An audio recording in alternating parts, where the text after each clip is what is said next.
మొదట్లో తనకొచ్చే జీతం 200తో ఇల్లు గడిపేదేలా అని కొట్టుమిట్టాడే అమ్మ, ఆ తర్వాత వందల నోట్లను విచ్చలవిడిగా ఖర్చు పెట్టడం చూసి ఆశ్చర్యం వేసిన అమ్మ అలంకరణలో మార్పు రావడం, ఆమె పనిచేసే కంపెనీ ప్రొపరైటర్ అప్పుడప్పుడు ఆమెను కారులో తీసుకొచ్చి ఇంటి దగ్గర డ్రాప్ చేయడం, ఇవన్నీ చూశాక ఆ డబ్బు ఎక్కడి నుంచి వస్తుందో తేలిగ్గా అర్థమైపోయింది.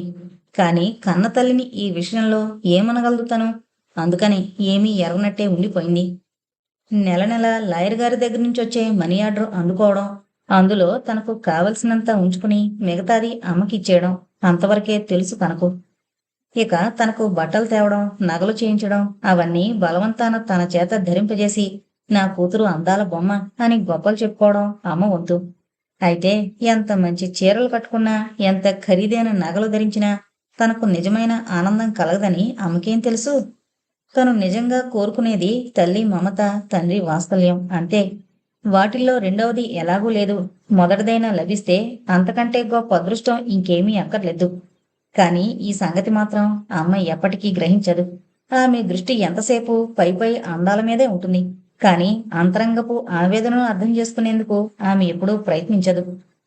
అంతలో వీధి తలుపు ఎవరో గట్టిగా కొట్టిన చప్పుడు వినిపించేసరికి ఆలోచన వలయంలోంచి బయటపడింది కరుణ. సోఫాలో కళ్ళు మూసుకుని పడుకున్నదల్లా ఒక్క ఉదుటున లేచి నిలబడింది. ఎవరై ఉంటారు? ఒకవేళ వేణు కాడు కదా అనుకునేసరికి ఆమె గుండె క్షణకాలం వేగంగా కొట్టుకుంది. పెదవుల మీద చిరునవ్వులు చిందులాడుతుండగా గబగబా వెళ్లి తలుపు తెరిచింది. అయితే ఆమె అనుకున్నట్టు వచ్చింది వేణు కాదు, తన క్లాస్మేట్ విజయ, ఆమె బావ భాస్కర్. మ్యాచింగ్ గా డ్రెస్ చేసుకుని సినిమాలో హీరో హీరోయిన్లలా నవ్వుతూ నిలబడ్డ వాళ్ళిద్దరినీ చూడగానే ఏమనాలో తోచక అలాగే నిలబడిపోయింది కరుణ. ఏంటే, లోపలికి రమ్మని కూడా చెప్పకుండా అలా గుడ్లప్పగించి చూస్తావేం అంటూ తనే చొరవగా లోపలికొచ్చింది విజయ. అప్పుడే కరుణ చప్పున తేరుకుని, సారీ విజ్జి, మిమ్మల్ని ఇద్దరినీ ఇలా ఒకేసారి చూసేసరికి ఏమనాలో తెలియక నిలబడిపోయాను అంతే. సంజయ్షిగా చెప్పుకుంటున్నట్టని రండి అంటూ గుమ్మం దగ్గరే ఆగిపోయిన భాస్కర్ని లోపలికి ఆహ్వానించింది. ముగ్గురు సోఫాలో కూర్చున్న తర్వాత ఇంతకీ మేమెందుకొచ్చామో అడగమేం అంటూ భాస్కర్ కేసి చూసి కన్ను గీటింది విజయ. అతను సిగ్గుపడుతున్నట్టుగా తల వంచుకున్నాడు. సరే, ఇప్పుడు అడుగుతున్నాను చెప్పండి, నా వల్ల మీకేం హెల్ప్ కావాలి? నవ్వుతూ అడిగింది కరుణ. మాకేమీ నీ హెల్ప్ అక్కర్లేదు కానీ కరుణ, నువ్వు మా ఇంటికొచ్చి ఎన్ని రోజులైందో చెప్పు. అసలు మనం తీరిగ్గా మాట్లాడుకుని ఎన్నాళ్ళయిందో. రోజు కాలేజీలో మీట్ అవుతున్నామనుకో, కానీ అక్కడ ఫ్రీగా మాట్లాడుకునేందుకు అవకాశమేది? అందుకనే. అబ్బా, అంత డొంక తిరుగుడు ఎందుకు, సూటిగా చెప్పరాదు అన్న కరుణ మాటలకు విజయ నవ్వి, రేపు నాకు ఇదిగో ఈ మహానుభావుడికి ఎంగేజ్మెంట్. సాయంకాలం 6ంటికి నువ్వు తప్పకుండా రావాలి అంది. భాస్కర్ విజయ చేతి మీద గిల్లి, ఫ్రెండ్స్ ముందైనా కాస్త మర్యాదగా మాట్లాడరాదు అన్నాడు నెమ్మదిగా. విజయ నాలిక బయటపెట్టి అతన్ని విక్రించి, పెద్ద అక్కడికేదో నీకు మర్యాదుండి ఏడిసినట్టు అంది కొంటిగా నవ్వుతూ. కరుణకు వాళ్ల ముందు కూర్చోవడం ఇబ్బంది అనిపించింది. హఠాత్తుగా ఏదో గుర్తొచ్చినట్టు లేచి నిలబడి, అయ్యో, వచ్చిన వాళ్ళని అలాగే కూర్చోబెట్టేస్తాను చూసారా, కాస్త కాఫీ అయినా తెస్తానుండండి అంటూ మెల్లిగా అక్కడి నుంచి జారుకోబోయింది. కాని విజయ ఆమెను పోనిస్తేనా, అయ్యో రామా, నువ్విచ్చే కాఫీలు టీలు ఇక్కడెవరికి అక్కర్లేదులే, ఈయన గారికి కావలసింది వేరే ఉందిలే అంది చిలిపిగా తన కేసి చూస్తూ. భాస్కర్ బిడియంగా లేచి నిలబడ్డాడు. మేమిక వెళ్ళొస్తామండి, ఇంకాసేపు ఇక్కడుంటే నా పరువు తీసేస్తుంది మీ ఫ్రెండు అన్నాడు. అతన్ని చూస్తుంటే కరుణకు నవ్వాగలేదు. అయినా ఎలాగో నవ్వు ఆపుకుని అంది, అబ్బే, అంత చెడ్డదేమీ కాదండి మా విజయ.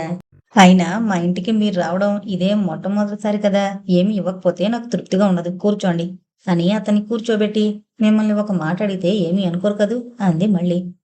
ఏంటో అడగండి తిరిగి కూర్చుంటూ అన్నాడతను. మరేం లేదు, పెళ్లి కాకముందే ఈవిడి గారి అల్లరికింత భయపడిపోతున్నారే, ఇక రేపు పెళ్ళైన తర్వాత ఎలాగా అని. భాస్కర్ చిన్నగా నవ్వి, అది పాయింటేనండోయ్, అయినా చూద్దాం, ఇంకా రేపు సాయంకాలం దాకా టైం ఉందిగా. ఇది ఇలాగే అల్లరి చేసిందంటే నేను అమాంతం మనసు మార్చేసుకుని పెళ్లి చేసుకోను పొమ్మంటాను అన్నాడు ఓరగా విజయ్ కేసి చూస్తూ. ఆమెకప్పుడే సర్రున కోపం వచ్చేసింది. అయితే రేపు నువ్వేమీ రాకు కరుణ, నేనంటే ఇష్టం లేని మనిషిని కాళ్లా వేళ్లాపడి పెళ్లి చేసుకునేంత పిచ్చిదాన్నేమీ కాను నేను అతని వంక కొరకరా చూస్తూ అంది విజయ. అబ్బా, చాలే పోయి నీ అలక, రేపు సాయంకాలం దాకా ఎందుకు గాని, ఇంకాసేపటికి నువ్వెలా ఉంటావో నాకు తెలీదు, ఊరికే నాటకాలు కట్టిపెట్టి నోరు మూసుకుని కూర్చో అని లేచి నిలబడిన విజయను తిరిగి బలవంతంగా కూర్చోబెట్టింది. కరుణ వంటింట్లోకి వెళ్లి స్టవ్ వెలిగిస్తుంటే విజయ్ కూడా అక్కడికే వచ్చింది. మీ అమ్మగారేరి కనిపించడం లేదు అని అడిగింది అటు ఇటు చూస్తూ. కరుణ ఒక్క నిట్టూర్పు విడిచి చేతిలోని అగ్గిపొలను దూరంగా విసిరేసింది. మా అమ్మ ఎప్పుడు ఇంట్లో ఉంటుందని ఇప్పుడు లేదు అనడానికి అంది గిన్నెతో నీళ్లు పెడుతూ. ఫోన్లే గాని రేపు మాత్రం నువ్వు తప్పకుండా రావాల్సిమా. ఏదైనా సాకు పెట్టి తప్పించుకున్నావంటే మాత్రం ఊరుకునేది లేదు, తెలిసిందా? మరోసారి స్నేహితురాల్ని హెచ్చరించింది విజయ అక్కడే ఉన్న స్టూల్ మీద కూర్చుంటూ. నాకున్న ఏకైక స్నేహితురాలివి నువ్వే విజయ. నీ ఎంగేజ్మెంట్కు రాకుండా ఉంటానా చెప్పు? అవును గాని మరి నీ ఎంగేజ్మెంట్ ఎప్పుడు కరుణా? అసలు నీ ఉడ్విని ఎంతవరకు నాకు చూపించనే లేదే? ఉన్నట్టుండి చటుకుని అడిగింది విజయ. ఎదురు చూడని ఈ ప్రశ్నకు తెగమక పడిపోయిన కరుణ జవాబేం చెప్పాలో తెలియక గుటకలు మిగింది. రాణి చూపిస్తాను అంది చివరికి. అదే అసలు ఎప్పుడొస్తాడో అంట. నీకు లవ్ లెటర్స్ రాయడు సరికదా, అసలు ఒక ఫోటో అయినా పంపడు మహానుభావుడు. పోయి అలాంటి అడుగు మనిషిని ఎలా ఒప్పుకున్నావే కరుణా? నాకు నచ్చి నేను మెచ్చుకుని చేసుకుంటున్నానేంటి? నాకు అసలు పెళ్ళంటేనే రోత. ఎవరో ఒకరిని భర్తగా కట్టుకుని కాపురం చేయక తప్పదు గనక ఒప్పుకున్నానంతే. కరుణ విరక్తిగా నవ్వింది. బాగుందే నీ వైరాగ్యం. నిన్ను నూరేళ్ల జీవితాన్ని చేతులారా నాశనం చేసుకుంటావైతే. నాకు మాత్రం నీ నిర్లిప్తత బొత్తిగా నచ్చలేదు. అసలు నీ ఇష్టాయిష్టాలు కనుక్కోకుండా ఎవరినో ఒకరిని ముడిపెట్టే హక్కు మీ అమ్మకి ఎక్కడుంది అంట? ఆవేశం పట్టలేక వాదనలోకి దిగింది విజయ. కరుణ ఏం మాట్లాడలేదు. మరిగిన నీళ్లను ఫిల్టర్లో పోయడంలో నిమగ్నురాలైంది. ఆ తర్వాత మాట మార్చేస్తూ, పాపం భాస్కర్ గారిని ఒక్కరినే అక్కడ వదిలేసి నువ్వు ఇక్కడికి వచ్చేస్తే ఏం బాగుంటుంది చెప్పు. వెళ్ళి ఆయనతో మాట్లాడుతూ ఉండు. నేను కాఫీ కలిపి పట్టుకొస్తాను అంది. విజయ కరుణ మొహంలోకి తీక్షణంగా చూసింది. కరుణ, నువ్వు మాట మార్చినంత మాత్రాన నేనేం నీ పెళ్లి విషయాన్ని మర్చిపోను, తెలిసిందా? మీ అమ్మ కోసం నీకేమీ సంబంధం లేని ఆ రావుగారు కుదిరిచిన వాడిని పెళ్లి చేసుకుంటే ఆ తర్వాత నువ్వే పశ్చాత్తాపడతావు అనేసి వడివడిగా యువతలకొచ్చేసింది. కరుణ కాఫీ గ్లాస్తో హాల్లోకొచ్చినప్పుడు విజయ, భాస్కర్లు ఏదో నెమ్మదిగా గుసగుసలాడుకుంటున్నారు. కాఫీలందించి కరుణ కూడా అక్కడే కూర్చున్న తర్వాత భాస్కర్ అడిగాడు. ఇది ఫైనల్ ఇయర్ కదా, ఆ తర్వాత ఏం చేద్దామనుకుంటున్నారు? మీ ఫ్రెండ్ అయితే నా మెడకు తగులుకోబోతోంది. ప్రస్తుతం ఏదైనా ఉద్యోగం చూసుకుందాం అనుకుంటున్నాను గోళ్లు గిల్లుకుంటూ చెప్పింది కరుణ. అన్నట్టు మీ వుడ్బి ఎప్పుడొస్తారు అమెరికా నుంచి? మళ్ళీ అతనే అడిగాడు. ఆ ప్రసక్తి తనకిష్టం లేనట్టు మౌనం వహించిందామె. ఎప్పుడొస్తాడో ఆ మహాశయుడు. వెళ్ళి 4-5 ఏళ్ళు అయిందటప్పుడే. మధ్యలో కల్పించుకున్న విజయ కరుణ వైపు తిరిగి అంది. నీ అందానికి సరితూగల మగ మహారాజులు ఈ ఊళ్ళో కాదు కాదు, ఈ దేశంలోనే లేరని కాబోలు. మీ అమ్మ నీకు సప్త సముద్రాల అవతలున్న రాజకుమారిని నిశ్చయించింది పాపం. ఆ మాటలో ఉన్న హేళనను గుర్తించగలిగినా ఏమీ అనలేక ఊరికే కూర్చుండిపోయింది కరుణ. ఆమె గుండె ఒక్కసారిగా బరువెక్కింది. ఎప్పుడూ తెల్లని బట్టలతో మెరిసిపోయే ఒక పురుషాకృతి ఆమె మనోనేత్రం ముందు మెదిలింది. నల్లని ఉంగరాల జుట్టు నుదుటి మీదకి జారిపడుతుంటే మాటిమాటికి సర్దుకునే పొడుగాటి చేతులు, విశాలమైన ఛాతీ, కొంచెం చిన్నవనిపించినా నిశితంగా చూసే కళ్ళు, ఎప్పుడు చిరునవ్వులు వెదజల్లుతున్నట్టుగా కనిపించే పేదాలు, సన్నని మీసకట్టు. అసలు ఒకసారి చూస్తే ఇక మరిచిపోలేని రూపం అది. అతనితో తనకు పరిచయం కాకపోయినా బాగుండేది. ఏంటి అంతలా ఆలోచనలో పడిపోయావు? నే చెప్పింది రైటే కదూ? విజయ మాటతో కరుణ తెప్పరిల్లిందే కాని జవాబు మాత్రం చెప్పలేదు. మేమిక బయలుదేరతామండి. ఇంకా మా ఫ్రెండ్స్ అందరినీ పిలవాలి అంటూ లేచి నిలబడ్డాడు భాస్కర్.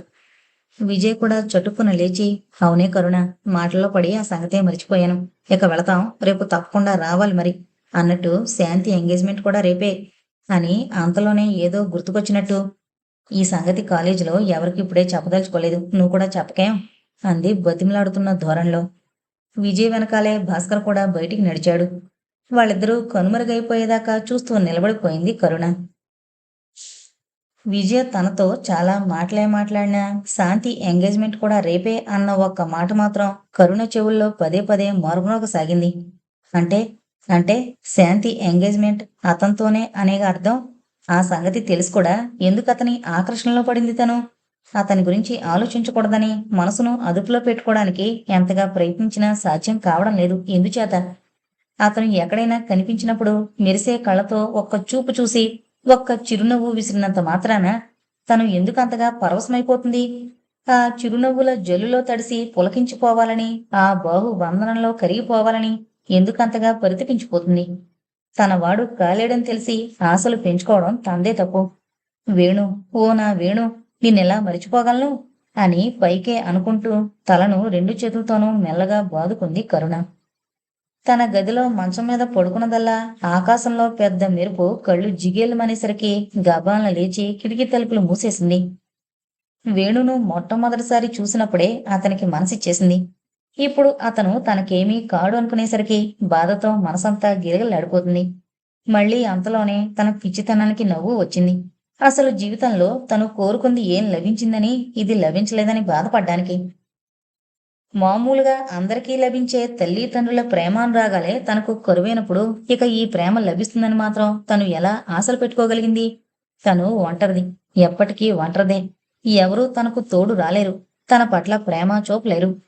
ఇంట్లోని గోడలు, తలుపులు అన్నీ తన ఒంటరితనాన్ని చూసి హేళనగా నవ్వుతున్నట్టే అనిపించింది కరుణకు. కళ్ళు రెండూ గట్టిగా మూసేసుకుంది. మూసుకున్న ఆమె కంటిరెప్పల మధ్య నుంచి కన్నీళ్లు జలజల రాలి దిండు మీదకి ఇంకిపోసాగాయి. కాసేపటికి తనకు తానే ఊరట చెందింది కరుణ. నిజమే, తను ఎంతగా ఏడిస్తే మాత్రం ఏం ప్రయోజనం? తనను ఊరడించేవారు కాని, కన్నీళ్లు తుడిచి ధైర్యం చెప్పేవారు కాని ఎవరున్నారని. అసలు తనే గనుక గుండె ధైర్యం గల అమ్మాయి అయితే ఇలా తన దురదృష్టానికి ఏడుస్తూ కూర్చోక తనకు కావలసిందాన్ని తనే సంపాదించుకునేది. మనసు కోరిందాన్ని పట్టుదలతో సాధించుండేది. కాని ఆ చొరవ, ఆ సాహసం తనలో లేవే. సొంత వ్యక్తిత్వం అన్నదే లేని పిరికిది తను. కరుణ మళ్ళీ కళ్ళు మూసుకుని పడుకుంది. ఈ సమయంలో తన పక్క నుండి తన బాధలో పాలు పంచుకుని తనకు ధైర్యం చెప్పేవాళ్ళు ఎవరైనా ఉంటే ఎంత బాగుండేది. రేపు ఎదురయ్యే సందిగ్ధ పరిస్థితిని ఎలా తట్టుకోవడం? వెళ్ళకపోతే తన ప్రాణ స్నేహితురాలు బాధపడుతుంది. వెళితేనేమో తను మనసారా ప్రేమించిన వ్యక్తి మరొకరి సొత్తైపోవడాన్ని కళ్ళారా చూడాల్సి వస్తుంది. అదీకాక అక్కడికి వెళ్ళిన తర్వాత అతనికి కనిపించకుండా, అతనితో మాట్లాడకుండా ఉండలేదు తను. అసలు ఈ గొడవలన్నిటికీ విజయ కారణం. కాలేజీలో చేరిన కొత్తలో కరుణ అసలు ఎవరితోనూ మాట్లాడేదే కాదు. అబ్బో, తానే అందగతనని గర్వం అనేవారు కొందరైతే. క్లాసులో ఎప్పుడూ ఫస్ట్ మార్కు తనదేనని గొప్ప అనేవారు మరికొందరు. ఎవరు ఏమని అనుకోని అని తన మానాన తనుండిపోయేది కరుణ.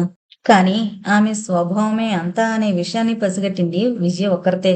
అందుకనే కాబోలు ఆమంటే కరుణకు మంచి అభిప్రాయం ఏర్పడింది. కొన్నాళ్లకే స్నేహం కూడా కలిసింది. ఆ స్నేహం కలిసిన వేళ విశేషం ఏంటో గాని అప్పటినుంచి ఇప్పటి వరకు కొనసాగడమే కాకుండా ఈ 3 ఏళ్లలోనూ దినదినాభివృద్ధి చెంది ఇప్పుడు ప్రాణ స్నేహంగా మారింది.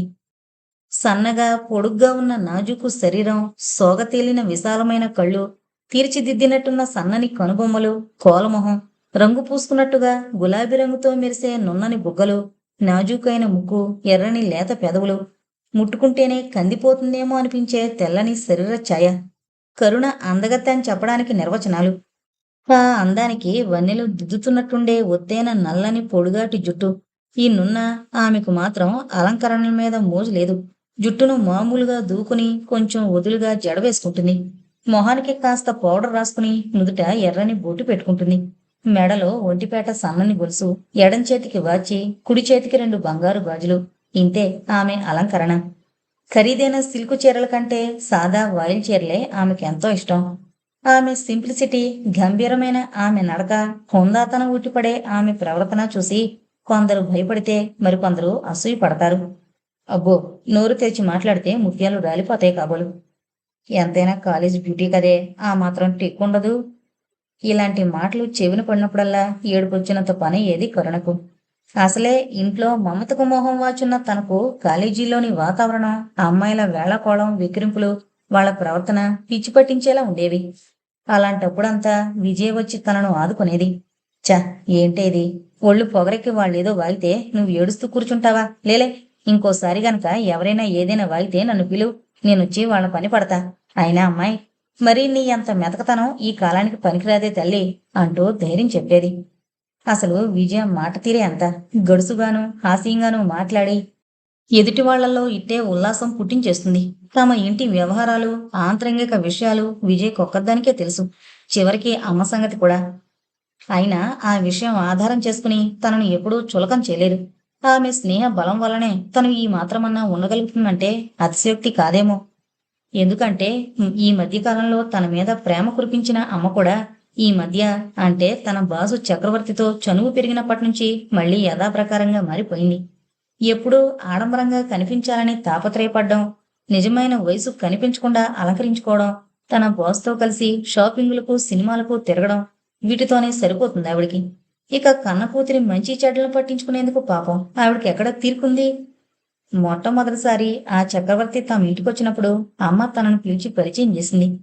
కరుణ, ఈయన మా బాసు చక్రవర్తి గారు, ఈమె నా కూతురు కరుణ. మర్యాద కోసం రెండు చేతులు జోడించి నమస్తే అంది తను. సభ్యత అంటే ఏంటో తెలియని అడవి మనిషిలా ఆయన తనకేసి కళ్ళెంత చేసుకుని చూస్తుంటే ఒళ్ళంతా తేళ్లు జెర్లు పాకినంత చికా కనిపించింది తనకు. అచ్చు నీలాగే ఉందే నీ కూతురు. అంత వయసులో ఉన్నప్పుడు నువ్వు ఇలాగే ఉండేదానివనుకుంటా అన్నాడు అదోలా నవ్వుతూ. అదేదో పెద్ద జోకైనట్టు అమ్మ విరగబడి నవ్వింది. తనకు మాత్రం ఆ క్షణంలో మనసు అట్టడుగు పొరల్లో దాగిన నాన్న మొహం చటుక్కున పైకొచ్చి కళ్ళ ముందు మిదిలినట్టయింది. అంతలో తన ముందు మరీ దగ్గరగా వచ్చి నిలబడిన చక్రవర్తి తర్వాత ఏం చదవాలనుకుంటున్నావు అని అడిగాడు ఎంతో చనువుగా. ఏళ్ల తరబడి నుంచి ఎరిగినట్టు ఆయన అలా చనువు తీసుకుంటుంటే తనకు ఒళ్ళు మండిపోయింది. కాని అమ్మ మాత్రం ఆపేక్షగా తన వంక చూస్తూ ఇంకా బిఏ కంప్లీట్ అవ్వాలి కదా అంది నవ్వుతూ. చదువైపోగానే ఈమెను కూడా మన ఆఫీసులోనే చేర్పించాయి. ఆ తర్వాత నేనే మంచి మొగుడిని వెతికి పట్టుకొస్తా. తన మాటలకు తనే నవ్వాడు చక్రవర్తి. కాని అమ్మ మాత్రం నవ్వలేదు. ఇక తను అక్కడ ఉండలేక చరచరా తన గదిలోకి వెళ్ళిపోయింది. ఎదిగిన కూతురు ఇంట్లో ఉందన్న ఇంగిత జ్ఞానమైన లేకుండా ఆమెలా ప్రవర్తిస్తుంటే అది చూడలేక తన మనసు మోగగా రోదించింది. విజయ్తో స్నేహం బాగా పెరిగాక మనసులో ఆవేదనని అణుచుకోలేక ఓ రోజు అంతా ఆమె ముందు వెళ్ళగక్కి తనివి తీరా ఏడ్చేసింది తను.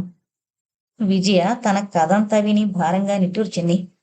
తల్లిదండ్రుల మధ్య అన్యోన్యత లేకపోతే వాళ్ల పిల్లల గతి ఇంతే కరుణ. తమ పట్టుదలల మధ్య పిల్లల భవిష్యత్తు నాశనమవుతుందన్న విషయాన్ని కూడా వాళ్ళసలు ఆలోచించరనుకుంటా అంది. ఆమైనా తన ఆవేదనను అర్థం చేసుకున్నందుకు తనకప్పుడు ఎంతో సంతోషం కలిగింది. ఎన్నాళ్లకు తనకొక ఆత్మీయురాలు దొరికినందుకు తన మనసు ఆనందంతో నిండిపోయింది. కృతజ్ఞతగా ఆమె వైపు చూసింది. ఉన్నట్టుండి విజయమొహం గంభీరంగా మారిపోయింది. కరుణ, ఎంత నిర్మోహమాటంగా మాట్లాడుతున్నాననుకుంటావేమో గాని తమలో తమకే శక్యత లేనప్పుడు పిల్లల్ని కనడం ఎందుకు చెప్పు?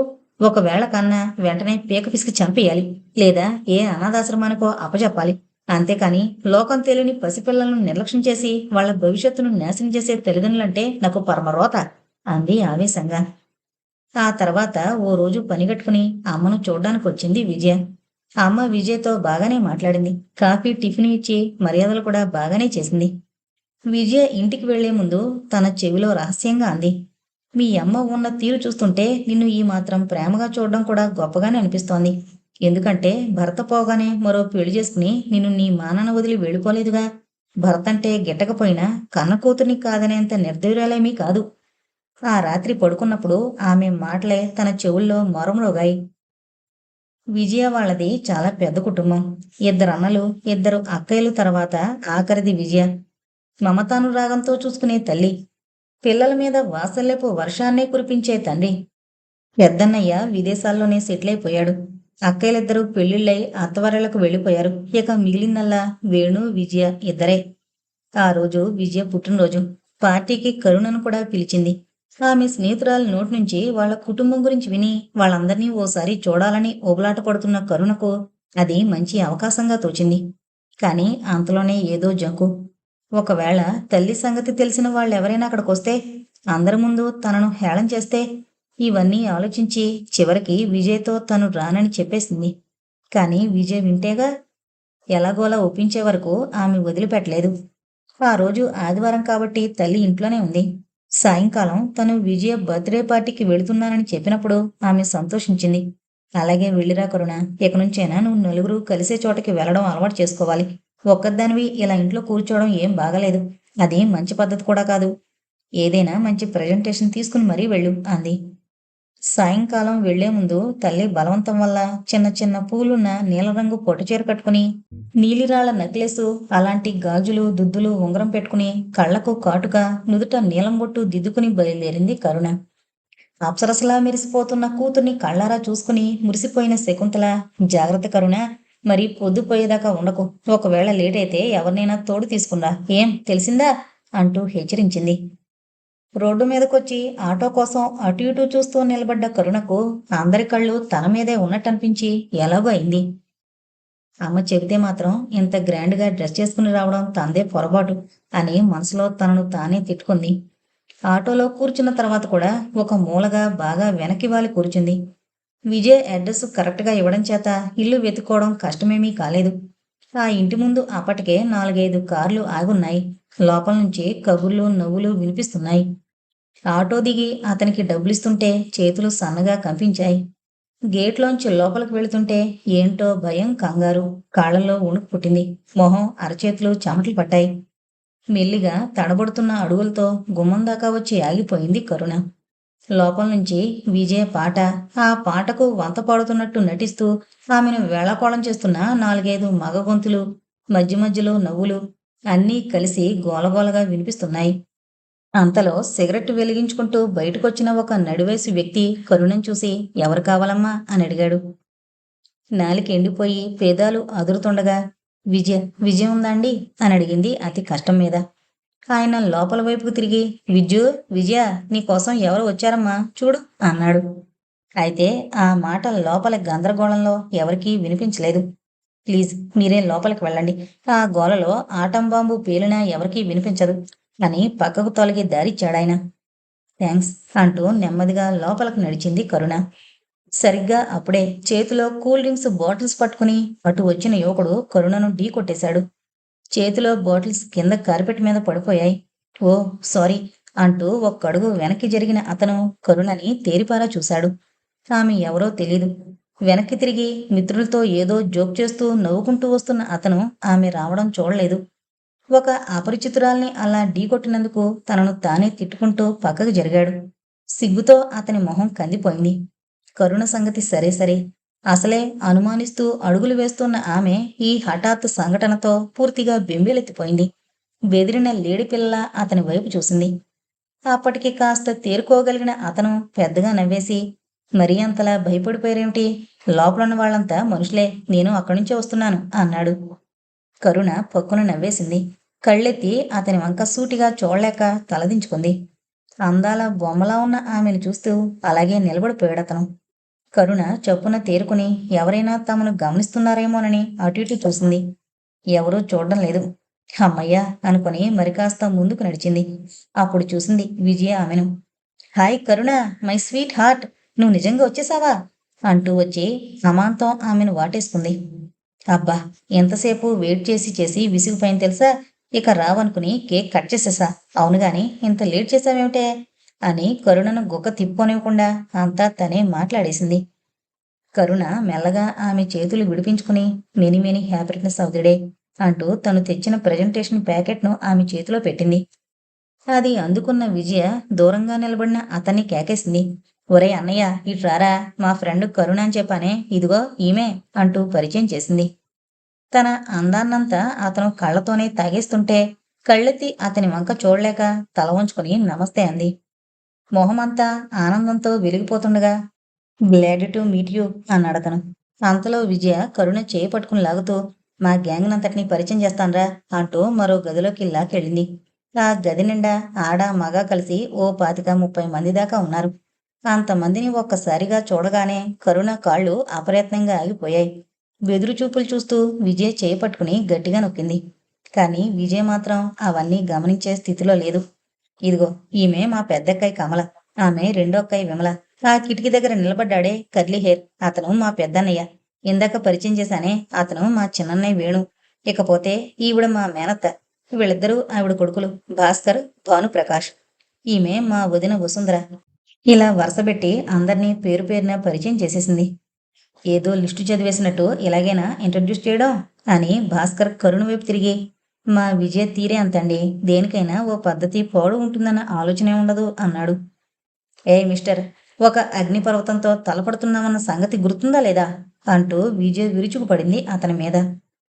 వాళ్ళ పెద్దక్కయ్య కమల నుదురు కొట్టుకుని, అబ్బా పోయి దాంతో పెట్టుకుంటావేంట్రా నాయనా, అయినా తెలిసి తెలిసి ఇలాంటి పిడుగును కట్టుకునే సాహసం చేస్తున్నందుకు నిన్ను నిజంగా అభినందించాల్సిందే అంది. విజయ సరున వెనక్కి తిరిగి తన అక్కకేసి కొరకరా చూసింది. నువ్వు ఊరుకో వదినా, ఏదో పాపం పుట్టినరోజు కదా అని కాదంటే ఏడ్చేస్తుందేమోనని అన్నయ్య ఒప్పుకున్నాడు గాని రేపు ఈ పాటికి క్యాన్సిల్ చేసుకోడు కమలతో అంటూ విజయ్ కేసి కొంటిగా చూశాడు భాస్కర్ తమ్ముడు భానుప్రకాష్. విజయ చరచరా వచ్చి అతని ఎదుట నడ్డి మీద చేయి పెట్టుకుని నిలబడి, పాపం అలాగేం అంది వెక్కిరిస్తున్నట్టుగా. అంతలో ఎర్రంచున్న ఆకుపచ్చ చీర కట్టుకుని చేతి నిండా బంగారు గాజులు, మెళ్ళో కాసుల పేరు, చెవులకు రవ్వల దుద్దులు వేసుకున్న ఒక నడివయసావిడ గదిలోకొచ్చింది. నుదుట పెద్ద బొట్టుతో, నెరిసిన జుట్టు ముడి మీద తురిమిన పూలతో కళకళ్లాడుతున్న ఆమెని చూస్తుంటే సాక్షాత్తు లక్ష్మీదేవి నడిచొస్తుందా అనిపించింది కరుణకు. అమ్మొచ్చిందని బతికిపోయావు పో అంది విజయ తను నిలబడిన ఫోజు మార్చకుండానే. ఏంటి నీ అవతారం, ఏళ్ళొచ్చినా బుద్ధి మాత్రం రాదు నీకు అని మందలిస్తూనే కూతురి వంక మురిపెంగా చూసింది ఆవిడ. వెంటనే నడ్డి మీద చేతులు తీసేసి మామూలుగా నిలబడింది విజయ. ఆ తర్వాత ఉన్నట్టుండి కరుణను ఆవిడ దగ్గరికి లాక్కెళ్ళి నిలబెట్టి, కరుణ, ఈవిడే మా అమ్మగారు, నా best friend, legal adviser, cashier, administrator అంతా ఈవిడే కదమ్మా. అమ్మా, ఇంత అందమైన అమ్మాయిని నువ్వెప్పుడైనా చూసావా? నా ఫ్రెండ్ కరుణ అంటూ నవ్వింది. నీకు మేం తెలియకపోవచ్చు కాని అమ్మా, మాకు మాత్రం మా విజయ్ నోటి నుంచి విని విని నువ్వు ఏనాడో తెలుసు. బాగున్నావా? ఆవిడ నవ్వు ముఖంలోని ఆత్మీయత, ఆదరణ, ఆప్యాయత చూస్తుంటే అక్కడే అలాగే ఆవిడ గుండెల మీద వాలిపోయి ఆ మమతా వాహినిలో మనసారా మునిగి తేలాలనిపించింది కరుణకు. అవును గాని నీ ఫ్రెండ్కి ఉత్తి కబుర్లతోనే కడుపు నింపేస్తావా, లేకపోతే ఏమైనా పెట్టేదుందా? ముందు లోపలికి తీసుకెళ్ళి టిఫిన్ అది పెట్టు అంది మళ్ళీ ఆవిడే. నువ్వు లోపలికి వెళ్ళమ్మా, మా ఇంట్లో వీళ్ళ అల్లరి చూసి భయపడిపోకేం, మా ఇల్లు ఎప్పుడూ ఇలా గోలగోలగానే ఉంటుంది అంది కరుణను ఉద్దేశించి. విజయ్ మాత్రం అక్కడి నుంచి కదలలేదు. ఆగవే కరుణ, ముందు నువ్వు తెచ్చిన ప్రెజెంట్ ఏంటో చూస్తేనే గాని నీకేమీ పెట్టను అంటూ కరుణిచ్చిన ప్యాకెట్ను విప్పసాగింది. ఆమె తొందరపాటు చూస్తుంటే అందరికీ నవ్వొచ్చింది. అతను మాత్రం చేతులు కట్టుకుని గంభీరంగా నిలబడి చూస్తున్నాడు. పైనున్న రంగు కాగితం విప్పి లోపల అట్టపెట్టే మూత తీసి చూడగానే విజయ్ కళ్ళు తళుక్కుని మెరిశాయి. మొహమంతా ఆనందంతో వెలిగిపోతుండగా, అబ్బా ఎంత బాగుంది అంటూ ముద్దు పెట్టేసుకుంది. తర్వాత ఆ అందమైన దంతపు రాధాకృష్ణుల బొమ్మను అందరికీ కనిపించేలా పైకెత్తి పట్టుకుని, మీలో ఎవరైనా నాకింతటి అందమైన ప్రజెంట్ తెచ్చారా? చీరలు, గాజులు, ఉంగరాలు, వ్యానిటీ బ్యాగులు, సెంటు బాటిల్స్ ఇవే తెచ్చారు గాని ఎవరికీ ఇలాంటి బహుమతి తేవాలని తోచలేదు, అవునా? ఏ బావా, నన్ను పెళ్లి చేసుకుంటున్నానని చంకలెగరేస్తున్న నువ్వు కూడా తేలేకపోయావు చివరికి. నిమిషానికి నీ వయసు పెరిగిపోతుంది సుమా అని గుర్తు చేసే ఆ వెధవ వాచి కొనిపెట్టావు. ఎంతైనా మా కరుణది కళాహృదయం, అందుకనే ఇలాంటి కళాఖండాన్ని సెలెక్ట్ చేసింది. ఆగకుండా కొనసాగుతున్న కూతురి వాక్ ప్రవాహానికి అడ్డుకట్ట వేసి కాస్త గట్టిగానే కసిరింది విజయ్ తల్లి శాంతమ్మ. విజ్జు, ఏంటా మాటలు? నోటుకొచ్చినట్లు వాగాడమేనా? పెద్ద చిన్న చూసుకొనక్కర్లేద్దా? రావే కరుణ, మనం వెళదాం. తల్లి మీద అలిగిన విజయ చటుక్కున్న కరుణ చేయి పట్టుకుని డైనింగ్ హాల్లోకి లాక్కెళ్ళింది. ఆ ఇంట్లోని మనుషులు, ఆ వాతావరణం అంతా కొత్తయినా కరుణకు మాత్రం ఎంతో నచ్చింది. టిఫిన్ తిని కూల్ డ్రింక్ తాగి బయటకొచ్చేసరికి ఆమెలో బిడియం, బెరుకు అన్నీ దూరమైపోగా తాను వాళ్లలో ఒకరితిగా కలిసిపోయింది. వేసవి సెలవుల కోసం వచ్చిన విజయ్ అక్కయ్యలు, అన్నయ్య, వదిన, వాళ్ళందరి పిల్లలు అందరితోనూ నిస్సంకోచంగా మాట్లాడగలిగింది. కాని వేణు మాత్రం వాళ్ళందరితో కలవకుండా దూరంగా గంభీరంగా ఉండడాన్ని ఆమె గమనించకపోలేదు.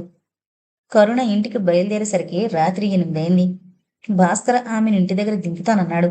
వెంటనే విజయ గుండెల మీద చేయి వేసుకుని, బాబోయ్ ఇంకేమన్నా ఉందా? అంతవరకు దాంతో కలిసి వెళ్ళావంటే నా సంగతి పూర్తిగా మరిచిపోయి దాన్ని లవ్ చేయడం మొదలు పెట్టేస్తావంతే అంది కావాలని కంగారు నటిస్తూ. చ, ఏం మాటలేవి? కరుణ స్నేహితురాల్ని కోపడింది.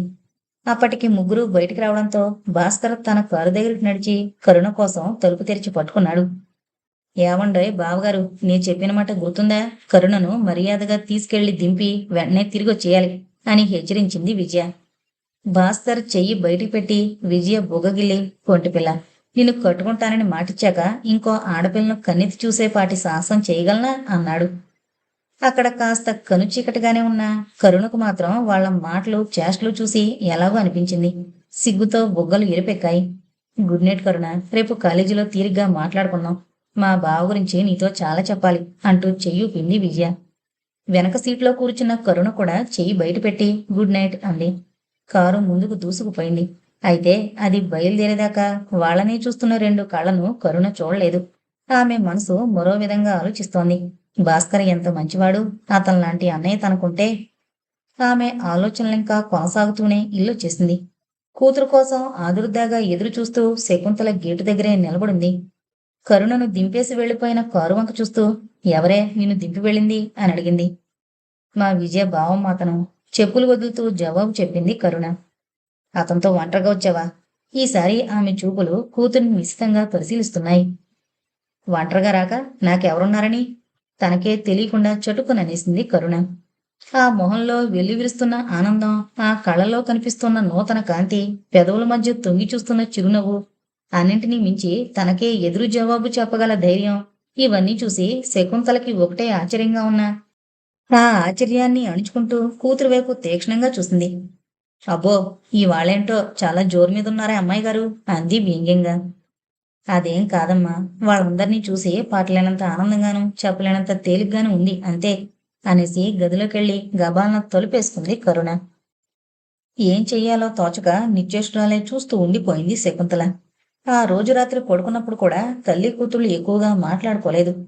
ఈ ఇంటికి వచ్చినప్పటినుంచి ఇద్దరూ ఒకే గదిలో పడుకుంటున్నారు. కరుణ అటు తిరిగి పడుకుని తల్లికి కనిపించకుండా గోడ మీద గోళ్లతో వేణు అని రాసింది. ఆ పేరును మళ్ళీ మళ్ళీ తలుచుకుంటుంటే అతను తనను ఢీకొట్టడం గుర్తొచ్చి ఒళ్ళంతా పులకించింది. కళ్ళు మూసినా తెరిచినా ఆ ఇల్లు, ఆ మనుషులే కళ్ళ ముందు మెదులుతుంటే మనసంతా తీయని హాయితో నిండిపోయింది. ఎంతగా ప్రయత్నించినా నిద్రే రావడం లేదు. కూతురు ఊరికే అటు ఇటు మెసులుతుంటే శకుంతల ఉండబట్లే కడిగింది. ఇంకా నిద్రపోలేదా కరుణ? త్వరగా నిద్రపో, రేపు కాలేజుందిగా అంది.